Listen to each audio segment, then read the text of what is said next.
Chapter 2. Sonja. I hated my mother. She tried to control everything I did. It was okay when we lived back on Earth, but now that she has taken an extended assignment at Paradiso Space Station, we share quarters.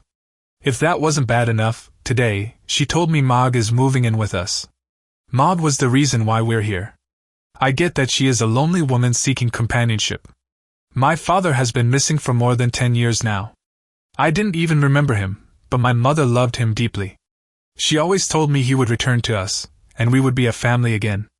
Right, like that's ever going to occur.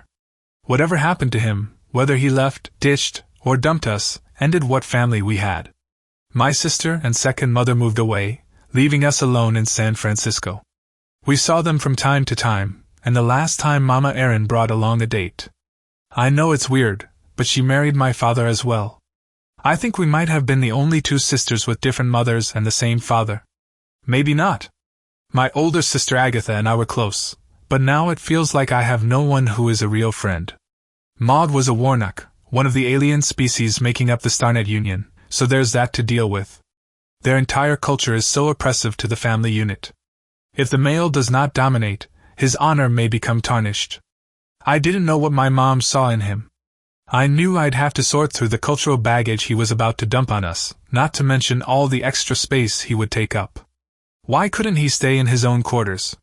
I mean, Mom and Mog see each other every day at work anyway. Mom's still worried about the problem left behind by my father. That problem is me. Ever since I was a baby, they told me I could control tentacles. My mother said it was a characteristic of my father. He was from a unique species with no other members living in this galaxy. At least, that's what my mom told me. I heard the tale many times about how he did amazing things and fought to keep us safe. It might be mean of me to think such a thing, but all that came to mind was, what have you done for me lately? My control over the tentacles was one of our mommy-daughter secrets. Mom encouraged me to command them but not openly display them. Apparently, I summoned my first tentacle before I could even walk or talk. We took trips to a place where magicians live. At least they told me they were magicians. I didn't see any magic happening on those visits, just wizardly advice. I am more of a practical science soldier. My mother also drilled that into me. Since moving to Paradiso, I haven't experienced any uncontrolled outbursts of snakes. It could be because I don't feel comfortable here. That was my mother's theory on how a baby could summon a tentacle of chaos from the farthest reaches of probability. I really missed my San Francisco life. I lost all my friends and have only made one on this miserable station. Her name is Adroma. She's a blue Adnexian. Her father works here too. We are both excess baggage for our parents. We met during an annual social get-together at the station. There were a few other kids like us. Adroma liked to do fun things. Together, we'd hang out and watch starships dock and leave. That's all there was to do. I felt like my education was on hold. There was no effective schooling here, yet the expectation was to continue my education remotely. Are you falling behind in your remed? Adroma asked as she joined me by a window. A little, I said. Well, I'm falling behind, but nothing seems to matter anymore. I know what you mean, Adroma said. I'm floating in space until they can ship me off to join the Legion. It shouldn't be like this, I complained as we watched the people pass by below. Our lives are already predetermined. Starnet claims to be so modern, but the sub-traditions dominating founding worlds can seem archaic, Adroma said. Well said, I said. Speaking of archaic, my mother has invited Mog to live with us. You mean all the time?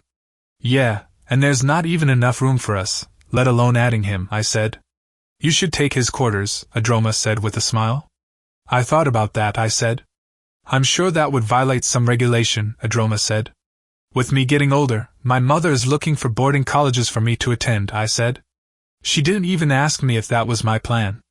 She simply assumed that's what I want. What do you want to do? I don't know yet, I said. Do you? Sonja is calling to me, Adroma said with a smile.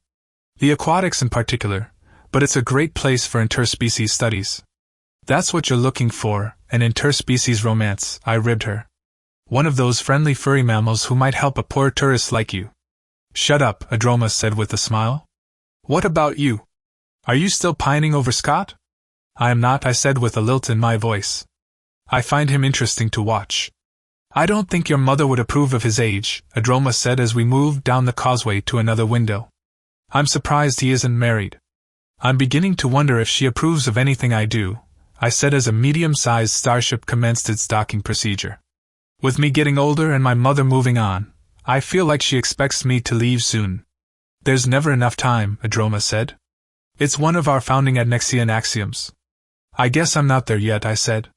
I feel like spending my time my way. So this is where I find you, Adroma, her father said as he walked up. Good evening to you, Sonja. With Adroma, it was the opposite. For me, my father split. She lost her mother when she was young, on a mission for her job with the Legion.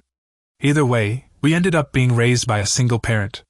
I offered my manners and said, Is it really that late, Mr. Shivrak? It is, he replied. You're just like my Adroma here. No sense of time. I'll find it one day, Father, Adroma said. I think we'll start finding it now, Mr. Shivrak said. It's time to eat. Would you care to join us, Sonja? Oh, no, thank you, I replied. I'd best be on my way, too. After watching Adroma walk off with her father, I decided to face the music and headed back to our quarters. It took me over 15 minutes to navigate the corridors, traveling on lifts to reach Corridor L7. As I approached our door, 221, I felt the heavy weight facing the end of childhood. I was no longer as important to my mother as this relationship she sought with Mog. I don't know why it bothered me. She stressed we were a team for years, and now I felt like a discarded part of her life. She was done being a mother, and wanted her life back. Standing at the door, I paused before using my access card to activate the lock.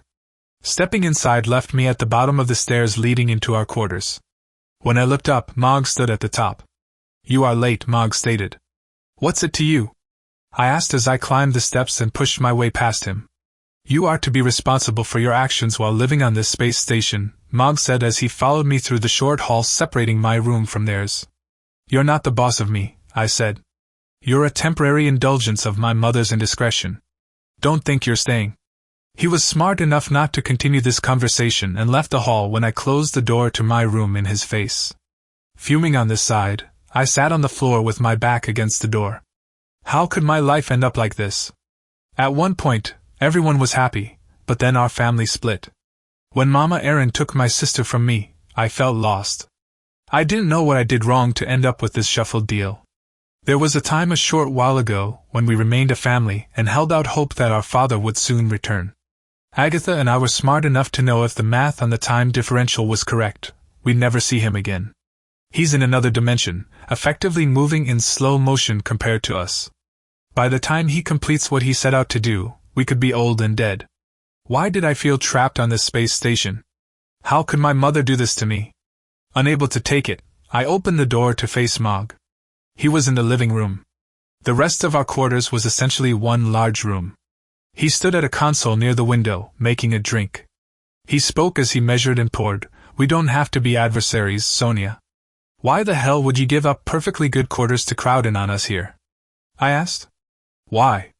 Mog asked with a warm Warnock smile as he stirred his drink. Because I'm in love with your mother. I don't seek to become your father but to spend my life with Jory. That's my goal. So you just tell her that, and she sucks it up? I'm not getting into the depth of what I feel for your mother, Mog began. She lets me know how she feels. Ooh, you're not supposed to say that to her daughter, I said. Why don't you keep your old quarters in case, it doesn't work out? Picking up his drink, he took a sip before pointing at me with a smile, saying, I see. You're hoping our love will fail. No, but it would give me a place to go when you two decide to play house, I said. You're smart like your mother, Mog said as he walked around the room. Perhaps there is some wisdom in your young words.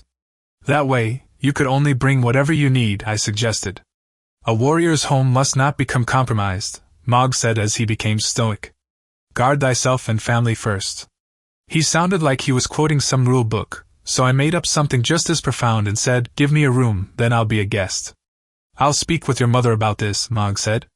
I'm sure she'll have the final say. At least you've got that right, I said. So, how many women have you confessed your love to? I will not discuss such a thing with you, Mog said, taking a deeper drink before offering a frown. It's no big deal, I said. You're both damaged goods. Maybe that's why you're together.